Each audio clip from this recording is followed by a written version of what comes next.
Hello everyone, आपके अपने YouTube channel में आपका स्वागत है। तो आज आप लोगों के लिए क्लास 10वीं के विज्ञान का मॉडल सेट लेकर आए हैं और इस मॉडल सेट में आज आप लोगों के सब्जेक्टिव प्रश्न उत्तर को सॉल्यूशन लेकर आए हैं और ये क्लास 10वीं के विद्यार्थियों के लिए बहुत हेल्पफुल होने वाला है। तो इसलिए क्लास 10वीं के विद्यार्थी इस वीडियो को पूरा वॉच करें और इस सब्जेक्टिव प्रश्न में जेएससी बोर्ड में जो पूछा जाएगा मैट्रिक के लिए section A, section B, section C इस तरह से भाग बांटा गया है। तो आज आप लोगों को सेक्शन ए बताने वाले हैं और सेक्शन ए बी सी तक के लिए कुल 19 क्वेश्चन है और 19 क्वेश्चन में जो 19 क्वेश्चन है इसका कुल पूर्णांक है 40 नंबर का ही रहेगा और 1.5 घंटे का समय भी है। तो 1.5 घंटे समय इधर भी और ऑब्जेक्टिव भी प्रश्न पूछे जाएंगे। तो ऑब्जेक्टिव यानी एमसीक्यू प्रश्न वो भी 1.5 घंटे का होगा। तो 1.5 घंटे ऑब्जेक्टिव देना है और 1.5 घंटे सब्जेक्टिव प्रश्न देना है, जिसमें कुल सब्जेक्टिव का कितना होगा 19 प्रश्न होंगे। जो 19 प्रश्न में आज आप लोगों को सेक्शन ए में 1 से लेकर 7 क्वेश्चन रहेगा, यानी 1 से लेकर 7 क्वेश्चन रहेगा और 7 क्वेश्चन में इसमें से प्रत्येक जो 7 प्रश्न है तो उस प्रत्येक प्रश्न में 2 नंबर अंक निर्धारित किया गया है, यानी प्रत्येक क्वेश्चन में 2 नंबर मिलेगा आप लोगों को। तो और इसमें ध्यान रहे दोस्तों कि इसमें भी 1 से 7 तक का क्वेश्चन में से आपको 5 ही प्रश्न को आपको हल करना है, ठीक है ना। अगर आप पहला से 7वां क्वेश्चन में आप अगर 5 ही क्वेश्चन या 7 गो क्वेश्चन है तो 7 में से कोई भी मतलब 5 क्वेश्चन आप सोल्व करेंगे सेक्शन ए में। और इसी प्रकार सेक्शन बी यानी भाग 2 लेकर आएंगे। आज सेक्शन ए में आज हल करके या सॉल्यूशन बताने वाले हैं। तो चलिए दोस्तों अब शुरू करते हैं। तो ये रहा पहला प्रश्न सेक्शन ए का, जो ये 2 नंबर का प्रश्न है। तो लिखा हुआ है चुंबकीय क्षेत्र रेखाओं के किन्हीं 2 गुणों को लिखिए। ये जो चुंबकीय क्षेत्र है तो उस चुंबकीय क्षेत्रों के किन्हीं 2 गुण का मतलब लिखना है, किन्हीं 2 गुण।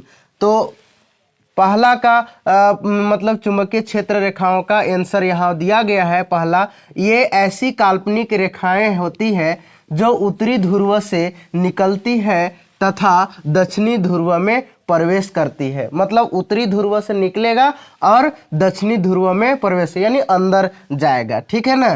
फिर इसी प्रकार दूसरा गुण है, ये रेखाएं जहाँ तक होती है, ठीक है, तो चुंबकीय क्षेत्र वहीं तक होता है। मतलब ये रेखाएं जहां तक ही रहेगा वहीं तक क्या होगा, उसका चुंबकीय क्षेत्र रहेगा। जैसे आप यहाँ पर देख सकते हैं साउथ नॉर्थ है चुंबक में, तो इस चुंबकीय गुण में नॉर्थ तरफ से यानी उत्तरी ध्रुव से ऐसे निकलेगा, ठीक है ना, और दक्षिणी ध्रुव में क्या करेगा, प्रवेश करेगी, ठीक है ना, दक्षिणी ध्रुव में प्रवेश करेगी। तो ये था चुंबकीय क्षेत्र का चुंबकीय क्षेत्र रेखाओं का गुण। इसी प्रकार अगला प्रश्न है दूसरा। ये भी दूसरा प्रश्न है, यानी 1 से लेकर 7 प्रश्न रहेंगे। तो 7 प्रश्न में 5 ही प्रश्न का जवाब देना है, लेकिन आज आप लोगों को पूरे यानी पहला से 7वां प्रश्न तक हल करके आप लोगों को बताएंगे। तो इसमें प्रत्येक प्रश्न उत्तर का 2 नंबर मिलेगा। तो ये भी 2 नंबर का क्वेश्चन है। अवतल दर्पण में बनते हुए प्रतिबिंब का एक स्वच्छ किरण आरेख खींचिए जब वस्तु को वक्रता केंद्र पर रखा जाता है। मतलब एक अवतल दर्पण है, इस अवतल दर्पण में बनते हुए प्रतिबिंब का किरण आरेख खींचना है जब वस्तु कहाँ पर है, वक्रता केंद्र पर। तो चलिए आपको यहाँ बताते हैं किरण आरेख बना करके। तो ये रहा कौन सा दर्पण, अवतल दर्पण।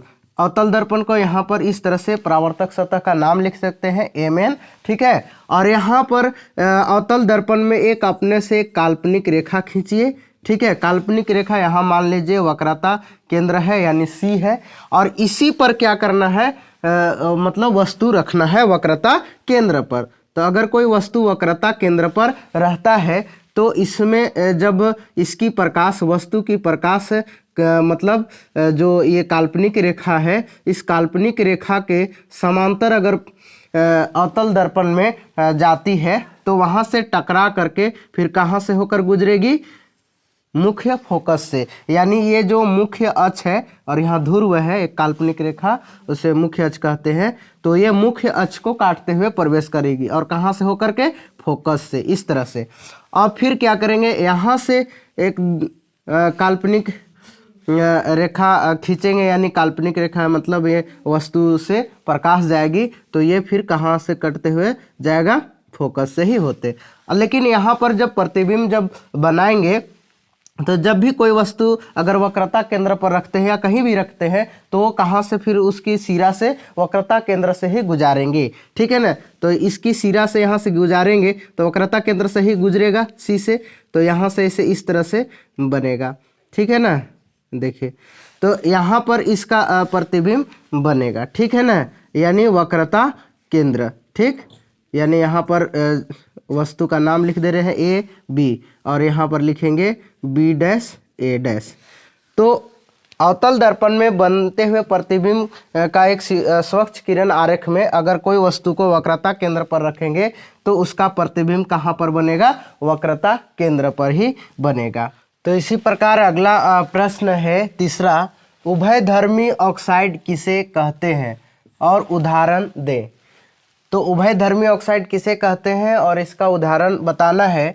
तो इस प्रश्न का सॉल्यूशन है, वे धातु ऑक्साइड जो अम्ल एवं क्षार दोनों से अभिक्रिया करके लवण तथा जल बनाते हैं, उसे उभयधर्मी ऑक्साइड कहते हैं। मतलब होता है कि वे धातु ऑक्साइड जिसमें है से अम्ल और क्षार दोनों से अगर अभिक्रिया कराएंगे, मतलब वैसा धातु ऑक्साइड को जो अम्ल एवं क्षार दोनों से अभिक्रिया कराने पर लवण तथा जल बनाता है, ठीक है, तो उसे क्या कहते हैं, उभयधर्मी ऑक्साइड कहते हैं। उदाहरण में देख सकते हैं यहाँ पर एल्युमिनियम ऑक्साइड है और इस एल्युमिनियम ऑक्साइड में ये धातु ऑक्साइड है जिसमें है हाइड्रोक्लोरिक अम्ल से अभिक्रिया किया जा रहा है, ठीक है ना। तो जब यह अभिक्रिया हुआ तो क्या बना दिया, एल्युमिनियम क्लोराइड प्लस जल, यानी एल्युमिनियम क्लोराइड यहाँ पर क्या है, लवण, और H2O क्या है, जल है। तो लवण और जल बनाएगा, तो इसे ही हम लोग क्या कहेंगे, उभयधर्मी ऑक्साइड। इसी प्रकार है aluminium oxide plus sodium hydroxide, तो ये क्या है, क्षार है। और ये क्या है, एल्युमिनियम ऑक्साइड धातु ऑक्साइड है, क्या है, धातु ऑक्साइड। तो जब धातु ऑक्साइड को किसी अम्ल या क्षार से, तो या क्षार से भी अभिक्रिया करा रहे हैं, ठीक है ना, तो दोनों ये जब अभिक्रिया करेगा धातु ऑक्साइड और क्षार, तो ये क्या बना लेगा, लवण और जल बनाएगा, ठीक है। जैसे यहाँ पर देखिए aluminium oxide plus sodium hydroxide है, से दोनों आपस में अभिक्रिया करके सोडियम एल्यूमिनेट बना रहा है और जल बन रहा है H2O, ठीक है ना। तो इसे ही क्या कहेंगे, उभयधर्मी ऑक्साइड। इसी प्रकार अगला प्रश्न है चौथा, लिखा हुआ है आधुनिक आवर्त नियम क्या है। आधुनिक आवर्त नियम क्या है, किसे कहते हैं या क्या है। तो इसका सॉल्यूशन है आंसर, लिखा हुआ है मोसले के अनुसार तत्वों के भौतिक एवं रासायनिक गुण उनके परमाणु क्रमांक के आवर्त फलन को आधुनिक आवर्त नियम कहते हैं। जो मोसले हैं, तो मोसले के अनुसार जो तत्व या भौतिक एवं रासायनिक गुण उनके परमाणु क्रमांक के आधार से क्या किया गया है, आधुनिक आवर्त सारणी बनाया गया है। तो इसे ही हम लोग बोलेंगे आधुनिक आवर्त नियम। आधुनिक आवर्त सारणी में जो आधुनिक आवर्त बनाया गया है उस सारणी, तो सारणी में 7 आवर्त होता है और 18 समूह होते हैं। तो इस तरह से अगर ये वीडियो आप लोगों को अच्छा लगे तो ज़रूर लाइक करें और अपने दोस्तों के पास शेयर करें। अगर आप मेरे YouTube चैनल में नए हैं तो इस चैनल को जरूर सब्सक्राइब करें और बेल आइकन की घंटी को प्रेस करें। और अगला प्रश्न है 5वां, पित्त का क्या कार्य है, पित्त का क्या काम है। तो इसका सॉल्यूशन आंसर है यहाँ पर, लिखा हुआ है यकृत का सहायक पाचन ग्रंथि जो पित्त का उत्पादन करती है। जो यकृत में जो पित्त होता है तो ये यकृत का सहायक पाचन ग्रंथि है जो पित्त का उत्पादन करता है, यानी पित्त रस का उत्पादन करता है। जो पित्त एक क्षारीय यौगिक है। पित्त कैसा यौगिक है? क्षारीय यौगिक है और वसा को तोड़ने में मदद करता है, जो लिपिड के पाइसीकरण में भी मदद करता है। तो इसमें जो यकृत एक पाचक सहायक ग्रंथि है जो पित्त का मतलब उत्पादन करता है, और ये पित्त है से कैसा यौगिक होता है? क्षारीय यौगिक होता है, जो वसा को तोड़ने में मदद करता है, जो लिपिड के पाइसीकरण में भी मदद करता है। तो ये है पित्त का कार्य। तो ये पित्त का कार्य समझ गए। तो पित्त कैसा रंग का होता है? जो पीला रंग का होता है, जिसकी स्वाद है कड़वा होता है। ठीक है ना। इसी प्रकार छठा है, लिखा हुआ है खाद्य श्रृंखला किसे कहते हैं? उदाहरण दे। मतलब खाद्य श्रृंखला किसे कहते हैं और इसका क्या बताना है? उदाहरण भी बताना है। तो इसका सॉल्यूशन आंसर हम लेकर आए हैं। लिखा हुआ है यह एक ऐसी श्रृंखला है जिसमें उत्पादकों का प्राथमिक उपभोक्ता को द्वितीय उपभोक्ताओं को तृतीयक उपभोक्ताओं द्वारा भक्षण किया जाता है, उसे खाद्य श्रृंखला या आहार श्रृंखला भी कहते हैं। मतलब खाद्य श्रृंखला ऐसे समझ सकते हैं कि एक ऐसा श्रृंखला है जो प्राथमिक जो उपभोक्ता होता है, उस प्राथमिक उपभोक्ता को द्वितीय उपभोक्ता है से भक्षण करता है, फिर द्वितीय उपभोक्ता को तृतीय उपभोक्ता क्या करता है? भक्षण करता है, मतलब खा जाता है। ठीक है ना। तो उसे ही क्या कहते हैं? खाद्य श्रृंखला या आहार श्रृंखला भी कहते हैं। जैसे उदाहरण में आप यहाँ देख सकते हैं, यहाँ वनों में से होने वाला भक्षण, जैसे पेड़ है तो पेड़ को खाने वाला कौन है? हिरन है, और हिरन को खाने वाला कौन है? शेर है। ठीक है ना। तो इस तरह से एक दूसरे को भक्षण करना ही आहार श्रृंखला कहलाता है। फिर इसी प्रकार देख सकते हैं घास है, घास को कौन खाता है? कीट। ठीक है ना। कीट को कौन खाता है? मेढक। मेढक को कौन खाता है? सर्प। तो यहाँ पर देखिए प्राथमिक घास हुआ प्राथमिक उत्पादक, और प्राथमिक उत्पादक है से द्वितीय उत्पादक खा जा रहा है, और द्वितीय उत्पादक को कौन खा रहा है? मेढक, यानी तृतीय उपभोक्ता। और तृतीय उपभोक्ता है से किसको? तृतीय उपभोक्ता को कौन खा रहा है? चतुर्थ उपभोक्ता। तो चतुर्थ उपभोक्ता तृतीय उपभोक्ता को इस तरह से भक्षण कर रहा है। तो इसी को हम लोग बोलते हैं खाद्य श्रृंखला या आहार श्रृंखला, जो आपको यहाँ पर चित्र में बताया गया है, देख सकते हैं।